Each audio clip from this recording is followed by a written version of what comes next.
Our brother, Raila Odinga, our leader, to come and make an important statement. Thank you.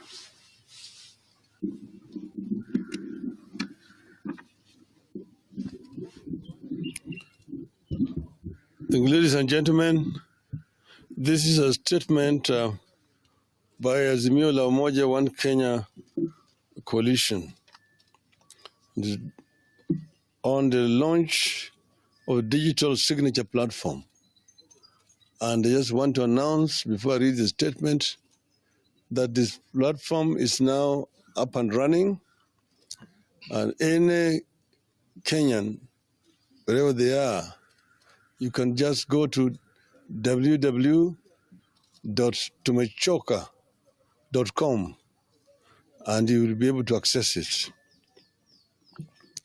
Last week, we announced the launch of a program for collecting signatures for the purposes of taking back the powers we delegated to our leaders. The exercise, which is ongoing, is meant to express the people's displeasure with Ruto and the raft of punitive, unfair, and unjust taxes that he has decided to impose on the people without the people's consent.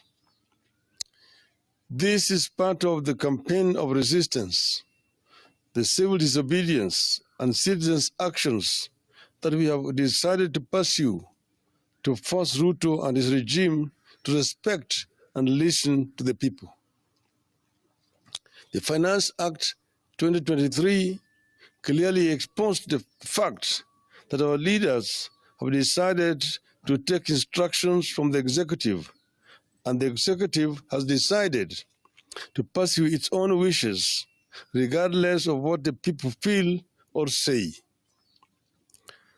Both the legislature and the executive have ganged up against the people, and the people have been left on their own. In return, the people have decided, rightly, to gang up against the executive and the legislature. The people have decided to invoke Article 1 of the Constitution. The process we are engaging in is about the deliberate policy decisions by the Kenya Kwanza regime to make life unbearable to a great majority of Kenyans, despite the consistent appeal by Kenyans for the regime to take actions to lessen their burden. The digital platform we have unveiled today is complementary to all other efforts and platforms, including civil disobedience, tax boycotts, and defiance that are meant to compel the regime to repeal the Finance Act 2023 and take deliberate steps to lower the cost of living. These actions are also meant to compel the regime to address all the weighty issues that we have been pushing for, including a bipartisan reconstitution of the IEBC, audit of the 2022 elections, and an end to the invasion and compromising of parties and members of parliament. The digital platform we have unveiled today will therefore run alongside manual or physical signature collection, and we urge Kenyans to feel free to choose between digital and manual platforms, whichever they are comfortable with. We are aware that Kenya Kwanza has questioned where we will take the signatures and the legality of the exercise. We don't expect them to understand. They don't understand the people's power as at now, but with the time, they will do. But they need to understand, we will not take it to the Kenya Kwanza IBC or their compromised parliament. we take this early opportunity to thank the 1.2 million people who have signed so far. We appeal to more people to come out and append their signatures to this historic undertaking. Note that 1.2 million people have signed this far. As we launch this, our citizens' engagement forums that we started in Kamukunji last week will continue. And Kamukunji will not be confined to Nairobi. As the people demonstrated last week, Kamukunji will be everywhere and anywhere across the country where Kenyans gather in the name of justice and well-being. We sincerely thank the people who turned out and spoke loudly, boldly, and fearlessly in the Western, Coast, Central, Nyanza, Rift Valley, Northeastern, and of course, Nairobi last week. Eastern. And Eastern. Sorry. We take note that in the course of our otherwise peaceful activities across the country, Kenya Kwanza responded with live bullets and killed people in various parts of the country.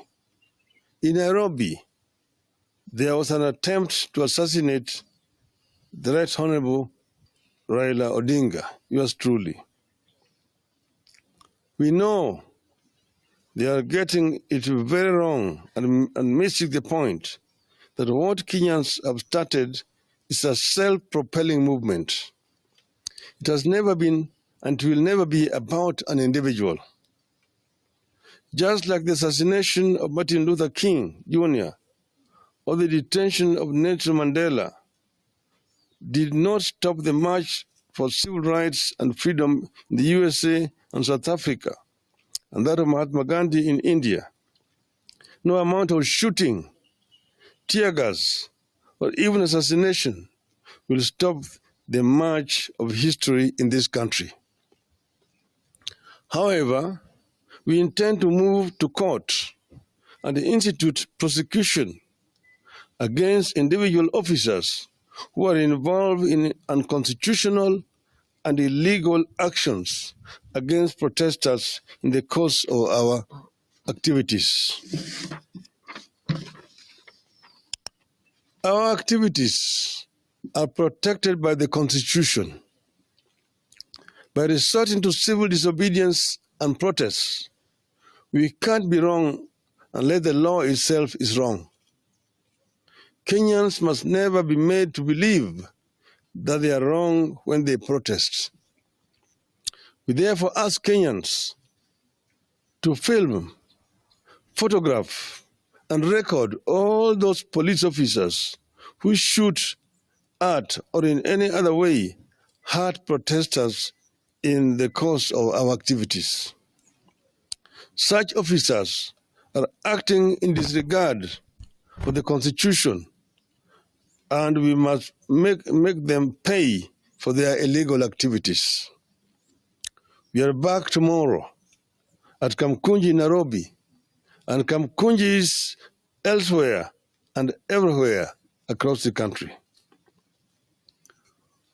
Once again, we appeal to Kenyans to come out in even bigger numbers and make their voices heard.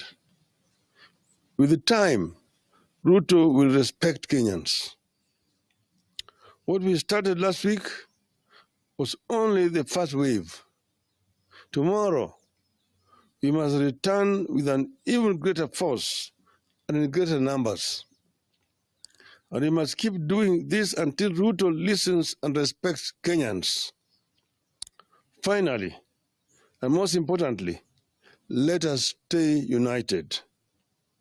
We need unity now more than ever. With unity, the fight won't be long, and we will get many of the things we desire and deserve. Let us stick together until the end. See you in Kamukunji tomorrow. Thank you.